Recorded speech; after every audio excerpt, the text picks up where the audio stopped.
अस्सलाम वालेकुम। एक सवाल ये पूछा गया कि ऐसी कोई ज़मीन जो इर्रेगुलर शेप में है, यानी उसकी कोई प्रॉपर शक्ल नहीं है, मुख्तलिफ उसके कोने से बने हुए हैं और वो टेढ़ी सी ज़मीन है, तो उसको अगर आपने मैयर करना है, रकबा निकालना है, तो कैसे निकाला जाए? और उन्होंने फर्दर ये भी पूछा कि इसके लिए कोई मोबाइल ऐप वगैरह भी है। तो अगर कोई मोबाइल ऐप है तो वो मेरे इल्म में नहीं है, लेकिन जो पटवारी साहिबान इसका रकबा निकालते हैं या हमारी जो प्रैक्टिस है, वो ये होती है कि इस इर्रेगुलर रकबे को आप रेगुलर शेप में कन्वर्ट करें, यानी आप इसके सेक्शंस बना लें, 2 3 4 जितने आपको बनाने पड़ते हैं।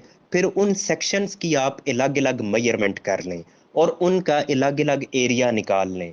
वो जो एरिया आपका निकले आप उसको ऐड अप करें, इकट्ठा करें, और जो टोटल आपका आए उसका ये होगा कि ये पूरी लैंड का ये रकबा बनता है। और यही इसका बेहतरीन तरीका और आसान तरीका है। जो इस तरह से ज़रई ज़मीनें हैं, यानी खुली ज़मीनें पड़ी होती हैं, उनको मैयर करना तो कोई मुश्किल नहीं होता।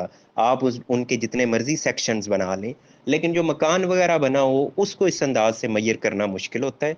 छत वगैरह वो तो आप कर सकते हैं, या इसी तरह आबादी में आपने को बड़े एरिया की मैयरमेंट करनी है, वो तो मुमकिन नहीं होती। लेकिन एक खुला एरिया जो है उसको आप बड़ी आसानी से उसके सेक्शंस, उसके सेगमेंट्स बना के छोटे छोटे, तो आप उनको मैयर करके, एरिया निकाल के, ऐड अप करके एक्यूरेट एरिया मालूम कर सकते हैं।